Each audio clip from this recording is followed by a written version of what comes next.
بہت سارے قیمتی جانے ہمارے نقصان ہو چکے ہیں، اسی لیے ہم نے آج یہ پروگرام بنایا ہے۔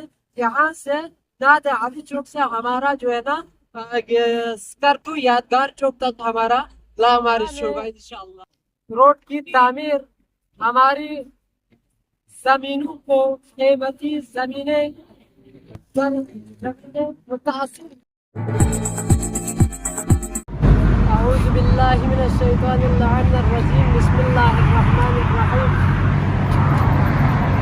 Pakistan student federation Karakoram university کے اندر زیر تعلیم تمام پاکستان سے تعلق رکھنے والے، درد دل رکھنے والے، اپنے پیاروں کی جان بچانے کے لیے جگلوڈ اسکردو روڈ پہ آئے روز ہمارے قیمتی جانیں ضائع ہو رہی ہے۔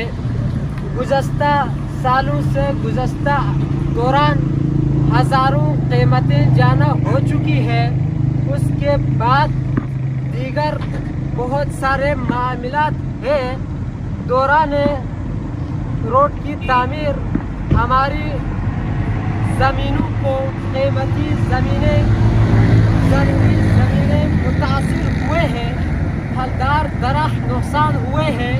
اس کے بعد دیگر املاک کو نقصان پہنچایا ہے۔ ان کے لیے ازالہ بھی اب تک نہیں کیا گیا۔ ان کو ازالہ کرنے کے لیے ہمارے جانوں کی حفاظتی اقدامات کرنے کے لیے بچاؤ جان بچاؤ کی مہم ہمارے دوستوں نے شروع کیا ہے۔ انشاءاللہ ہم آج یہاں سے اسکردو کی طرف روانہ ہوں گے۔ پرامن احتجاج لامارچ ہم ریکارڈ کرنے جا رہے ہیں۔ تقریباً 2016 سے ہماری جگلوڈ اسکردو روڈ کی تعمیر ہو چکی۔ اس دوران سے تقریباً 2020 میں روڈ مکمل ہونا تھا، لیکن اب تک روڈ مکمل نہیں ہو چکا ہے۔ آئے روز کسی دیوار گر جاتی ہے تو کہیں پہ آفلیٹ ہو، دوسری جانب سے لینڈ سلائڈنگ ہوتے ہیں، کہیں پہ جو ہے نا تیسرے خدشات ہیں۔ بہت سارے قیمتی جانے ہمارے نقصان ہو چکے ہیں، اسی لیے ہم نے آج یہ پروگرام بنایا ہے۔ یہاں سے ناد علی چوک سے ہمارا جو ہے نا اسکردو یادگار چوک تک ہمارا لامارش ہوگا انشاءاللہ۔